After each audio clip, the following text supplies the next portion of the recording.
Welcome back to the CTO Playbook, the podcast dedicated to helping CTOs excel. What if the most dangerous belief in your company is that you are indispensable? In this episode, I sit down with four-time founder and 200-plus startup investor Adam Spector to challenge some deeply held assumptions about leadership, engineering, and value in the age of AI. We explore why execution may now matter more than strategy, why time is your only truly scarce asset, and why the future could belong not to the best coders, but to the best delegators. Because when software can write itself and products can iterate daily, the role of the CTO is being redefined in real time. And those who don't adapt risk becoming the bottleneck in their own company. If you're wondering how fast is fast enough, what your real leverage is, and what your role becomes when code is no longer the constraint, this conversation will challenge and expand your thinking. I'm your host, Adam Horner, CTO coach to leaders from startups to enterprises, helping you lead with clarity, confidence, and strategic impact. If you feel like you're figuring it out the hard way, you're not alone. It's exactly why I created the CTO Playbook, a podcast and platform built for tech leaders just like you. You can explore coaching, cohorts, and stay up to date at thectoplaybook.com and start building your own playbook for your path at your pace. Now let's meet Adam, great name by the way, and unpack his unique playbook. Adam, welcome to the CTO podcast. It's great to have you here. Adam, it is great to be here. Now, we were just chatting beforehand, and this is actually one of these conversations I've been looking forward to because I think people in the Valley probably know who you are, but for most of my listeners, this is going to be a new one. So you've got quite a lot of background to go through, but can you sort of give us the potted version of Adam Spector? I mean, the short version is I think I'm just someone who's intensely curious about a lot of things and I kind of view myself as a skeptical optimist is maybe the way I describe it. And that means I want to be in a place where I have an opportunity to learn as much as possible. Now, that means physically, I moved to San Francisco 16 years ago when I finished grad school, and it's where I've wanted to be and really lived here since. Yes, you can learn so much online, and it's so easy to live in these virtual worlds that we're all in today, even here, of course, in our virtual podcast recording studio.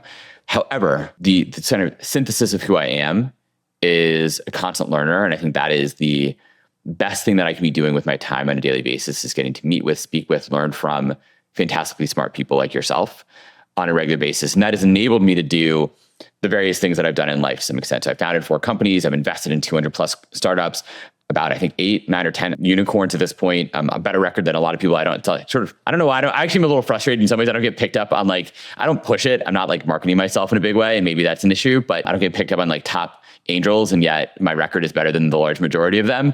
A podcast host, as you know, for entrepreneurial excellence in a variety of different things. But in the end of the day, it's just how can I keep learning every day and remain as steadfastly curious as possible? Yeah. So 4 times founders already sets you in a very small category. And then having, is it 11 or 9 of those unicorns or actually exited at that level? No, a lot of them have not exited. That's a different issue. Right. Okay. So many of them have not, and they had a bunch should have exited in 2020. That was their time frame, and of course, COVID destroyed that possibility. And I worry a lot that a bunch of them are now having real issues. They were crushing it, doing fantastic, and now the rise of AI is reshaping industries left and right. And so companies that were formerly massive unicorns might not be anymore. And it worries me a ton. And that's an interesting thing because, the reshaping of the industry right now, obviously it's at the top of everybody's mind. I think it's probably foremost more in Silicon Valley than anywhere else because you're closest to the epicenter of where this change is emanating from. What have you seen as the most immediate impact practically in the way that startups are run and companies are run at the moment? Because across your portfolio, you must have seen a lot by now. Yes and no. It's funny. It's in some ways, everyone says it's going to make this massive impact. This is what's happening and changing every single day. AI is going to have everyone lose their jobs, all these things, which I'm very much worried about, to be clear. At the same time, the day-to-day world or the work we do at my company, Chore, where we run operations for startups, right? We run HR, finance, compliance, equity for other startups. So they don't have to do that. They can go focus on what they do best. Even in our own workflows, we talk all the time, how do we use AI more? It still hasn't quite hit the point where you can really hand this off to AI. It feels like it's just over the hill, but that hill keeps getting higher or bigger or further away. I'm not really sure. So it hasn't impacted things as much as I had imagined it would yet. Right. At the same time, I still believe it's going to impact a ton at some near future. I'm just not quite sure how near. the goalposts keep moving. And I think expectations keep moving with it. And that's part of the challenge, isn't it? That every time we find we can do something, think, ooh, is there more that we can do? And I think that's part of that sort of constant exploration that you're talking about there. It is. The biggest change, though, I will say, to answer the question specifically, the biggest change is companies that used to be doing $1 million, $2 million in ARR would be guaranteed to go get a pretty nice Series A round and like move on. The expectations have just utterly changed. So when I speak to founders like, oh, we're fundraising, things like that. Okay, I'm like, great. How much have you built? You should be able to vibe code something overnight. I want to see something that's actually working. And how many customers do you have and how much money are you making? And if they're not doing like $1 million in new ARR like a month nowadays, like it's like you're not good enough anymore. And that's a crazy world to be in. Amazing in many ways, but it changes the expectations and dynamics that used to be in place that were sort of standard as of even 3 years ago. It's a very different world today. And the other metric that I've seen people tracking a lot more recently as well than ever before is ARR per employee. Is that something you also look at in terms of sort of the efficiency of how startups are running these days? Yeah, which is another reason not to have many employees. So it's a good question. But yes, no, that's exactly right. Is how efficient, I mean, look, people always used to talk about how Google was this incredibly profitable company because even though they have, 100,000 employees, their profits are so high because they have this essentially monopoly in search. That's something more and more startups are looking at, of course, because you can do so much with so many fewer people to some extent.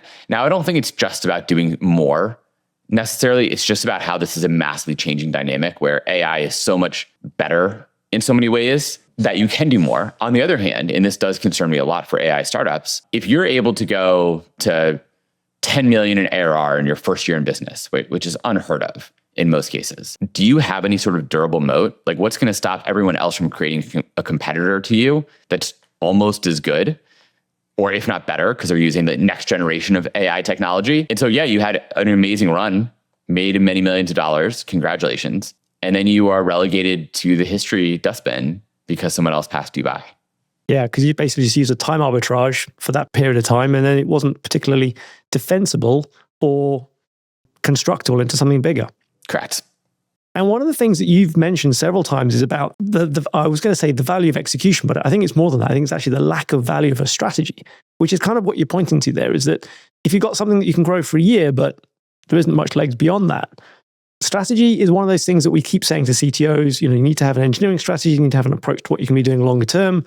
And yet your point is, actually, who cares about strategy? Yeah, I mean, largely strategy is nice, right? You sit there with your consulting team and you can talk through where the future's going and what you want to get done. And it's important to have a thesis about where you're going. I think that's really important for anyone in life in general, certainly with your company. At the same time, if I'm going to predict the next 3 years, 4 years out, right, to 2030, I have some personal predictions about those pieces. And I can imagine what that might impact for my company. And so I should be considering those things.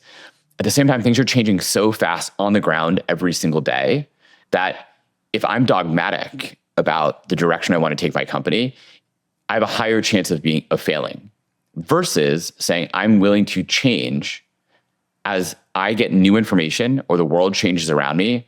I need to be nimble enough to change and go with the new flow. Yeah, I mean, this isn't exactly a new problem either. I think it was Eisenhower, the great American general, who said, plans are useless, but planning is everything.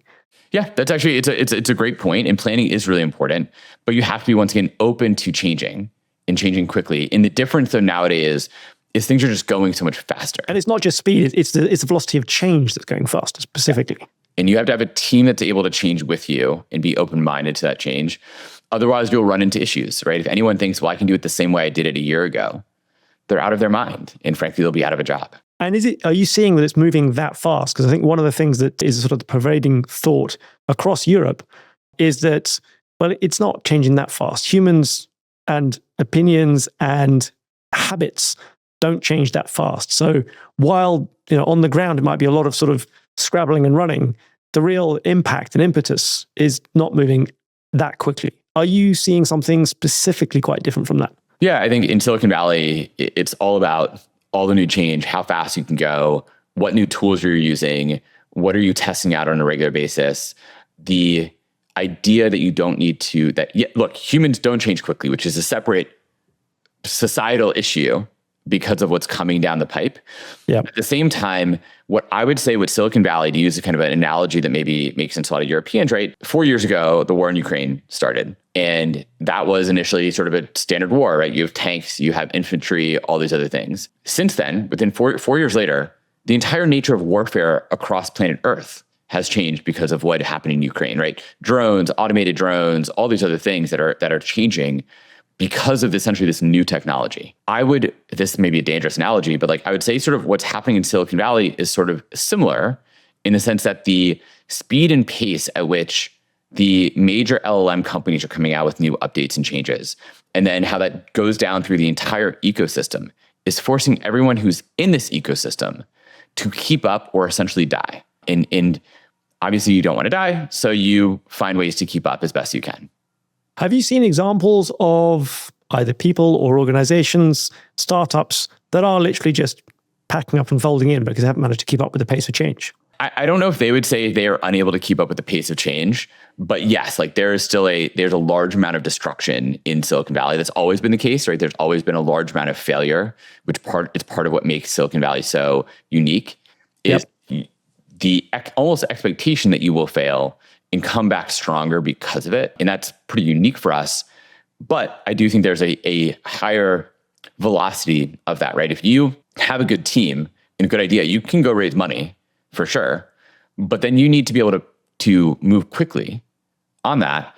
Otherwise, you won't get another round of funding and you'll be out of business in 18 months. So the ability to use that value that you've got, pivot quickly with it, literally use it or lose it as far as the pivoting. But it's the speed of change within that 18 months that is becoming something that is, I think, a new pace. I don't think anywhere has seen this kind of rate of change previously. And it's also, in my experience, not really that visible outside of the Valley itself. Even if you go look at some of the other startup centers in the US, whether that's Texas or New York, you don't see the same frantic iteration that we're seeing in the Valley at the moment. And is it literally just driven by the big LLM, vendors, or is there more to it than that? It's more to it than that, right? It's the culture of what Silicon Valley has to offer, where people are all interacting. I mean, people knock Silicon Valley for this, but if I go to any coffee shop near my house, everybody's going to be in there who's probably working on some AI thing, talking AI, using AI, doing all these things every day. You leave Silicon Valley, you might go talk to engineers who are barely even using AI in their daily workflows. Whereas here, engineers have moved on. No engineers are writing code anymore. They're overseeing a bunch of agents writing code. That is a very different mindset. Another thing too, I spoke with a founder this morning who literally, their own app is starting to recursively build itself. Okay, that is so beyond the average company's thinking that you now have an AI who is recursively building and improving itself on a daily basis. And the pace of that now multiplies, right? You and I, we have families, we've got to put our kids to bed, we need to get sleep, eat, all the things that humans have to do. And humans are messy, right? I've hired lots of people. Messy and wonderful in the ways humans are. But that means in the time we're going to take for this podcast, if my app can recursively build itself, it might have done a month's work of work in the hour that you and I are just talking and having fun, interacting. Compared to the previous pace of execution, you mean?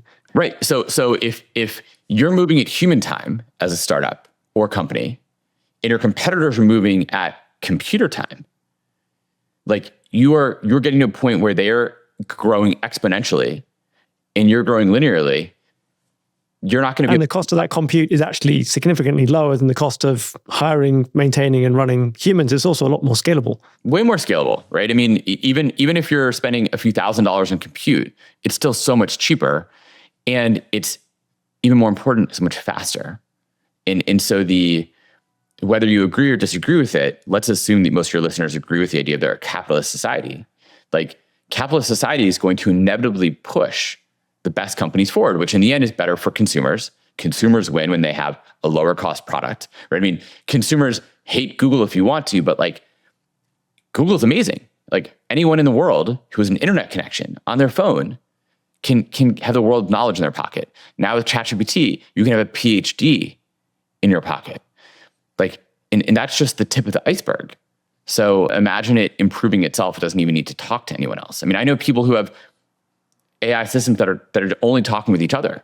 I have a buddy, it's a crazy story, a buddy using OpenClaw And he had all of his agents. He had a bunch of different OpenFlow agents set up independently. They were all in their air-gapped computers, but they could talk in Telegram. Okay, That's how they started communicating. Then they told him it would be faster to communicate if they could just do HTTPS connections, like direct connections with each other. So we set that up for them. So now they're having conversations in computer code. He has no idea what they're talking about. They'll jump into Telegram to have a conversation with him if he asks. He doesn't know what these agents are doing, but they're building things, doing stuff, making money for him. And that's the key thing. You can measure the sort of the revenue coming out of the back of it. And that's the bit where it's the value and the utility of it. It is, at least with a lot of other troubling potential outcomes. But yes, I mean, they are incentivized to let's say make money or to improve themselves or you name it, and they're able to do all these things without human input. And so once you get to my main point, if you're a company that isn't moving at that same speed, you should assume that you won't be around in the next few years as a company. I don't care how durable you think your moat is, it won't last. This is an onslaught that you can't stop. And the logic of that is basically if you've got more compute and better workflows and processes for that running, you're going to win. If you don't have access to that, you're not. And that is essentially what is driving the rash of investment into infrastructure. Correct. I mean, imagine every business historically. Essentially, businesses were created based on almost the fallibility of humans, right? Businesses exist because humans created barriers or laws or other things that made it slower. So like you might win. Why did China win with building much of things? Because they were faster and better and lower price than everyone else, right? That's how they won. Maybe they stole some technology here and there, but in general, they won because they were faster and better than everyone else. That made sense for the average consumer to take on those companies. Now that hollowed out manufacturing in Europe and in the United States because of it, but it was a rational decision for the average consumer to purchase those things. And arguably in like an interconnected world, it was rational for the whole world. Everyone has their own areas of expertise. The problem is in this world, it's going to be the same thing with AI, but this is for intelligence. So for that doctor or lawyer, accountant, engineer, you name it, where you made money because you were a little bit faster and a little bit better than your competitor, you can't be faster and better than an all-intelligent AI who doesn't sleep. And so that brings us back to the key thing of time. Time is crucial, therefore, and because it's the only pretty much non-renewable asset we've got. So go as fast as you can. Therefore, if you're going to be using AI, which you should be, then use as much compute as makes sense that you can afford to execute what you're working on. But then when it comes back to that question of strategy, when it comes to actually steering and guiding what it is that we're going to do, then it comes down surely just to, well, what problems can I solve that create money for me, which brings us back to sort of time arbitrage situation. It doesn't therefore make sure that everybody's incentivized to just take advantage of speed and not much else. Yeah, I mean, I think they are incentivized to do that. And that is the right mindset people should have, is saying, how do I move faster? And the key things to moving faster, outside of using AI, let's take that out of the picture for a second. Everyone should be using AI. Outside of that, though, you should be removing barriers to your level of focus. So that means saying no to everything that is a distraction, that is not directly relevant to your core competency, what you do best and what you are great at. What that then means, if you're a company, is hire contractors who are contracted to do exactly the outcome that they promise. If they don't do it, fire them, and then find a new one. But that is much easier than hiring directly. So a lot of people still live in the mindset, to go back to your point of like ARR per employee. Most people still think my company's doing well because I have more team members. Like that's like a proxy for success. I have a team of 50 people. I must be a really big, great company. And I still feel like people say that to me when I tell them the size of Chore, my company. Like, oh, wow, that's big. I'm like, yeah, it's like way bigger than I want it to be. People don't get that. I'm like, no, I don't want it to be this big. For us and our product, it makes sense to have people because of what we do and who we are.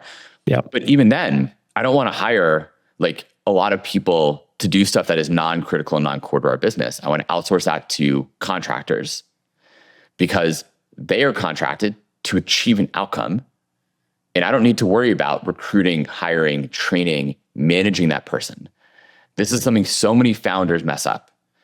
They believe incorrectly that they're going to look at the dollar cost. Let's say they say, okay, well, I can hire a full-time person for $100,000, or I can hire a contractor who's going to cost me like $50,000, but I'm only going to get 25% of the contractor's time to achieve the same outcome. I'm like, well, per hour dollar cost is way lower with that person I'm going to hire full time. Except what they forget is a number of things.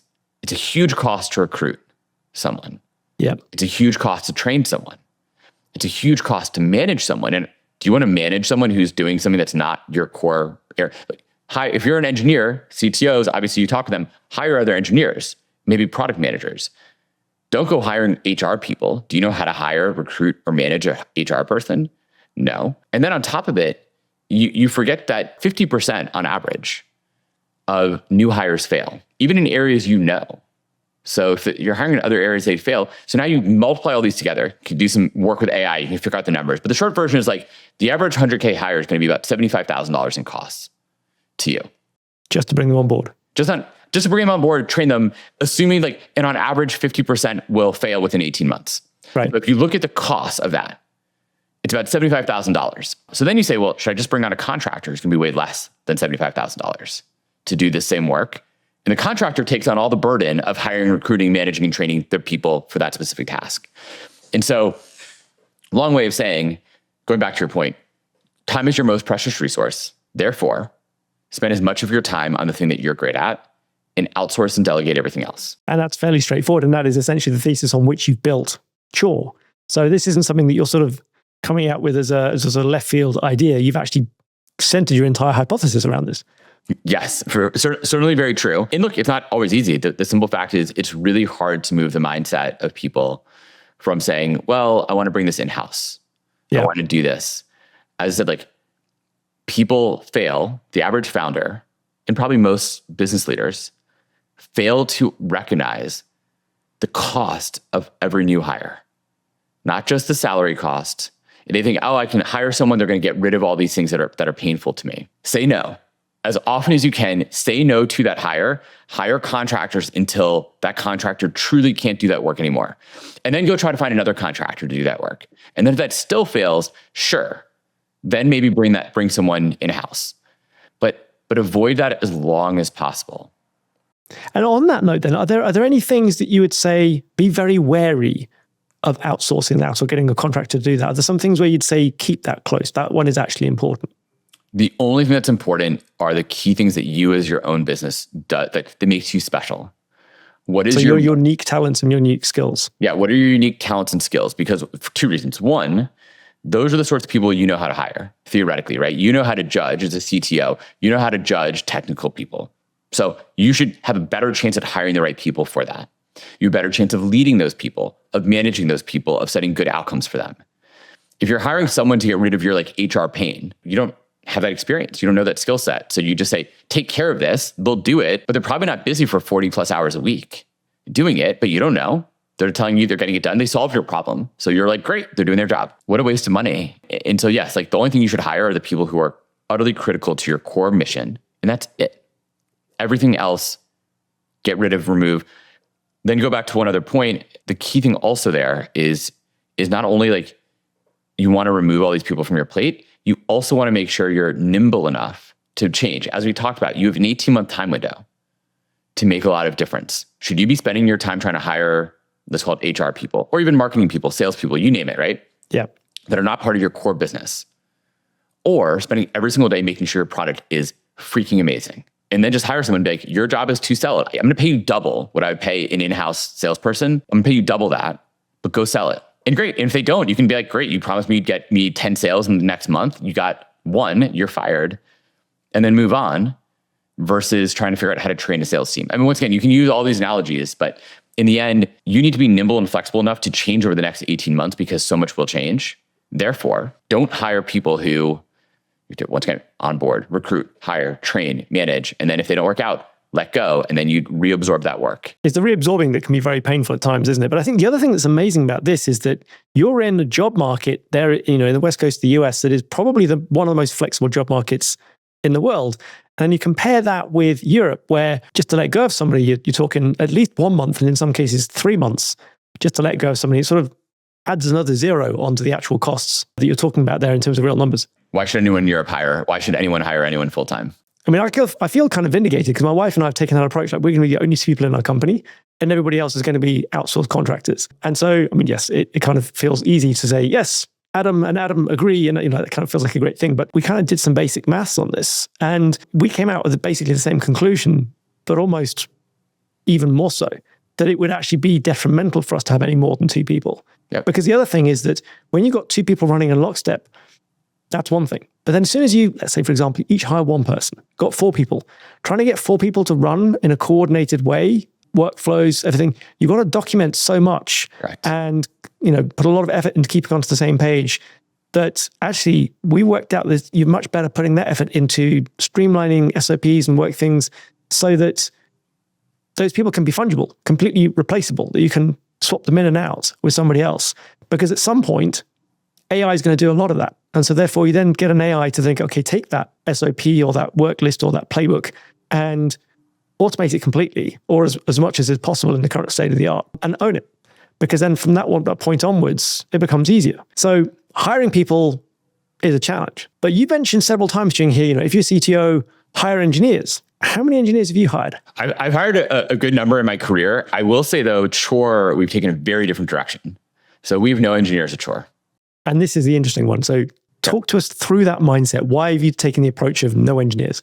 So initially, it sort of was a strategy credit in a weird way, even though I don't love strategy part. Initially, when we started Chore 3.5 years ago or so, we were essentially a spin-off from my last company that had a bunch of engineers, and we were trying to automate back office work. When we spun off, we spun off partially because we couldn't raise money as a services company. And so we're like, one, as a service company, and 2, we spent $10 million of VC money trying to automate back office work. It turns out you couldn't really do it because everything's an edge case. So it didn't make sense to have any engineers because I just spent $10 million trying to build that. So that was the initial reason. As things have picked up. So it's almost like a reaction then, rather than a proactive delivery choice. It was like we learned our lesson in a really expensive way. And why would I try to redo that when we couldn't do it the first time? What's changed, however, subsequently is, as AI is starting to rise up and as there are more and more really good vendors for things, we've been able to essentially quote unquote build. We have our own chatbot, like Copilot for operations, back office operations. That doesn't really exist anywhere. We were able to do that with a partner to go build this out. They had the technology, they help customize it directly to us. The cost is still not insignificant, but like it's way cheaper than one engineer. And this company is focused on building that and making that great. And we're doing that over and over in different areas where we're starting to do that. This is number one. So we're essentially using vendors to build our product because there's vendors who are great at almost everything. And guess what? I just say, what is the timeline where you can guarantee the deliverable of this? They give us a timeline, they give us a quote, we say, great, sign a contract, they go get it done, or they don't, and then they won't be our vendor. I mean, they still are, so they're still our vendor, but like, that's the beauty of a vendor. I don't have to go manage, I don't care what their team is that they have, I don't care how they're getting it done. It's just contract management. A clear outcome. Give me the outcome that I expect, and that's it. And it's off my plate. I don't have to worry about it. Similarly, and this is even more recent, because of the rise of essentially vibe coding, we are now able to start building our own technology with our own team. And so this year itself, we finally brought on essentially product managers. Right. So these are non-engineers then? Non-engineers. I actually don't want engineers. And I'll tell you why I don't want engineers. The main reason is because from what I've seen and heard, a lot of traditional engineers, now I wouldn't say like founders in Silicon Valley because they're not sort of traditional engineers, but the engineers you might hire at a company, you say they historically were a great engineer. They have trouble changing. Their mindset is stuck in the past to an extent. And so their ability and willingness to use AI to dramatically improve outcomes and speed of those outcomes is lower. And so actually the people who are better as quote unquote engineers today are people who know how to vibe code really well, who are creative and understand the problem in a deep way. Right. So subject matter experts, people who are living with the challenge, but aren't hung up on the old technical infrastructure, structure, constraints that exist from a software engineering perspective. It's like even the idea of like, what language do I build my product in? Like, I don't care. Like Claude, you choose whatever the best option is that's going to work well and get us to the initial outcome. Now, look, if I want to productize it, maybe that's a different story to make it much stronger and make it better. But I'm trying to just get new tests out as fast as possible. And I want people who are creative and can move quickly and aren't hung up on old constraints. Right. So your focus is on building tools and utilities that deliver instant, immediate value rather than thinking, I need to make this work not only for my team, but for 10,000 users, out there who are going to be paying me for it. Yeah, because look, in the end, this is another thing that's happening in Silicon Valley, right? People are creating product. Product managers today are writing a product spec in the morning, vibe coding it in the afternoon, testing it with customers the next day, actually probably same day, testing it with customers, and then iterating on version 2 the day after. So that's the world we live in now. And you need to be willing and able. So it's not a weekly or 2-week sprint cycle. It's a daily sprint cycle. Like that is a huge difference. But that means you need to be willing to come out with new features, new changes, updates all the time. Test, iterate, test, iterate, test, iterate, and don't stop. Yeah. And you also therefore need to be able to be very close to the actual domain of stuff you're working with. Otherwise, you're just the tax of talking to somebody else to find out, so what do you think? What would the industry look for? What would be the expectations? Already too high. Correct. So, as an engineer, I would be very deeply focused on how do I get great at using these tools and essentially being a product manager, right? Once again, you've had the guy who wrote Claude Code saying how he doesn't write any code at all anymore, right? So if you still think you're an engineer who should be writing code, you are out of your mind and you'd be out of a job. Your job isn't to write code, it is to be a manager of coders or agents and have some real taste and not just be good at reading lines of code. Yeah. Because you mentioned software writing itself. I've seen that about Opus itself, that actually wrote its own iterative next version. Pretty much, obviously with a lot of people guiding it and steering it, but none of the code was handcrafted at all. Welcome to the future. And that's something that I've heard from other places, that hand coding is basically the cottage craft industry now. It's going to be sort of a specialist thing, a bit like people hand carve wood. You do it for impressing somebody else or for somebody to watch in a museum, but not the kind of thing that's done. It's not what happens on the factory floor anymore. Right. In many cases, the argument is, why should it? Even with writing, right? Why should I write a full detailed article? So I wrote a blog post yesterday, but I did it in communication together with 2 different AIs, going back and forth. What are the versions? How to update this? I then combined it in different ways, rewrote a bunch of different pieces. I think it was a much better output by having all 3 of us work on this together, but it was also faster, right? Instead of me starting from an original idea, I had an original idea. I typed in that original idea as part of the prompt, but then coming up with the overall flow of it and all the key elements I wanted to put out there and the things I wanted to put on LinkedIn and on Twitter, AI made it so much faster. So it was this ideal, I think, combination of man plus machine, a synergy there. And I think that's something, that's when I worked at Palantir, that was something that they were really talking about back then. And I think has continued with AIP now, is that it's this idea that it is the fusion of people. It's not really AI, it's sort of intelligence augmentation. So IA really, but that's the kind of that's where it's really coming to. So if you just use AI as a thing on its own, you're not really got the whole story. Whereas if you're using it to augment yourself and you think of it with that sort of mindset, it's that whole thing of how can I reduce time for the things that I need to do rather than completely handing things off, where your argument is, if you're going to hand something off, pay somebody else to do it completely. Pay somebody to do it completely, correct. You can, just because I can use Gemini as my general counsel for my company doesn't mean I haven't stopped using my lawyer. In some cases it has. I had to update our contract last night. I have a little bit of a legal background. I felt comfortable enough making a few edits. I didn't need to use my lawyer for that, and we moved a lot faster because of it. However, it's still a better combination of these 2 things. So an example might be, there's lots of stories about how chess grandmasters, right, are playing chess very differently than they did 10 years ago. Why is that? Because they're essentially all training with AI. So they're becoming better than any chess grandmaster was 10 years ago, with new strategies, new ideas. Go has been revolutionized because of AI. It's all those sorts of things. And why wouldn't the same thing happen with coding, with writing, with ideas, with company building? It should be constantly a synergistic outcome of man plus machine. Now, I still worry about the long term. Can any of us keep up and move fast enough with that? Is something that scares me and actually drains me, because I feel like you're constantly running faster and you cannot get fast enough. And that's a different discussion about, can anyone keep up? But that's will we need to in the near future? I think that's the core question that comes to it. Will we need to keep up, or will it get to the point where we can delegate things just at a higher level of abstraction, much like we switched from using programming languages to code to using effectively English? Will we end up with, moving to something a little bit more abstract and a little bit less directive than we're currently using with computers? We will. And then I still think the best people will be the ones who can delegate as much as possible and get are great. Like I think arguably one of the skills of the future will be the ability to delegate and willingness to delegate, and then know what you should review and not review, and how to do that well. And so like I like to think I'm well prepared for the future in that sense. Although once again, like even then, I do wonder if it's going to all get so fast that it won't even. Why would an AI bot check back with me if it's has all the intelligence in the world? Why does it check in? Maybe it's a little bit like a parent with their children to some extent. And what I mean there is basically like when my kids get old enough, they might still call me for advice to almost check in and be nice. But like, they're no longer going to be looking for permission to do things. Yeah, they're not going to look for permission, number one.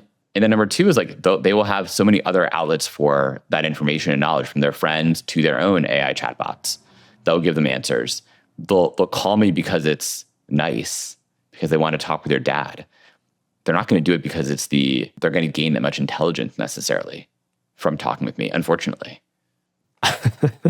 Well, we have to have some reason to exist as parents, but I think that connection, I don't think is ever going to go away as a requirement. And I think there's the whole point about, well, is AI going to replace that? And in some cases, maybe it can, but yeah, I think the point there is connection is always going to be important. But if we boil this down to your playbook, then if we're going to take the idea that we're basically going to try and advise some of these CTOs going through the industry, especially those who aren't right on the bleeding edge of current Silicon Valley thinking, if I was to boil down your playbook into three things, it would be: don't worry about strategy so much and focus on execution. Number one. Yep. Execution and speed of execution over strategy wins every day in today's world. And so that's number two. Number two is time is the only thing that is that you can't replace. So therefore, treat that as your most precious asset. Correct. Think deeply about that. How do you use that time wisely in ways that you feel are driving outcomes that matter to you personally, to your business, to your family? And then the last one, which kind of is a natural consequence of those other two, is delegate, well, everything. Yeah, delegate everything. You should be spending all of your time only focused on literally the key things that are driving your business forward. And that could also be literally just like you have a little bit of extra time. I mean, I will never forget a founder I spoke to who his team reached out to us because they said, we need help with our operations, back office operations. Right. The CEO is trying to do everything. He's dropping the ball. We need help. Spoke with the CEO. He basically said to me, he said, not interested. I can work 100 hours a week. No problem. We're not going to pay for it. We don't need the help. The funny part about that is I was really interested in their product. Turned out, like I didn't know it initially before the call, but he told me more about their product. And I was like, oh, that's really cool. Like I might be interested in buying it for sure. It took him over 2 weeks to get back to me for a potential sale of his product to my company. So to me, that was an incredible highlight where he is massively overloaded, not willing to delegate, and utterly hurting his company. I'm pretty sure the company's out of business today because he thought he could do it all. So the point is like, delegate as much as possible so you can have that extra time either to do what's important, go follow up on that sales call, or go work out, go do whatever you need to do, stay healthy and keep up, because it feels like a sprint, but the truth is it's just a marathon that's gotten faster. And so you need to keep running that marathon. If you overdo it and you burn yourself out, you're out of the race. You're out of the race. Yep, exactly right. And so, with this idea of delegation, because I think there's another thing that a lot of people are also worried about, which is where is the line between delegation and just abdication, where you just sort of just drop everything, drop too much? Do you see a challenge there? I do see a challenge for most people there, but I don't think that should be viewed as a challenge. My dream is to get to a point where I can go on vacation for a month and my company keeps running perfectly. In fact, maybe better without me. That is success. That is my version of success if I can pull that off. What a huge win. That chore can run better without me around because I've delegated so much and empowered my team so well that it leads to greater success. That to me is the future we should all strive for. I essentially, in the words of one of my advisors, this guy, Ari Meisel, he wrote a book called The Replaceable Founder. I want to replace myself. Like that is success. If I'm able to replace myself, essentially, what a win. That's one of the things I often talk about when I'm coaching people is this idea of a succession plan. But if you can do a succession plan live, you can step back and just let it go. That's the ultimate, as you say, because then it's like, okay, everything is running, but I'm on a perennial holiday. Correct. And that doesn't mean, it might mean for everyone's different, right? It might mean you go on a holiday. For me, if I had all that extra time in the world, I would be doing very clearly only things that I can do. So only I can be on podcasts like this, explaining about Chore and my philosophy. And I enjoy doing it, right? Everyone likes to talk about themselves, so why not? But also, I want to be spending more time on like the bleeding edge of like new things we're building, what's getting out there, how we're making that happen. To me, that's like where I need to be spending my time, is pushing that bleeding edge forward. And if I'm not delegating properly, I don't have time for that.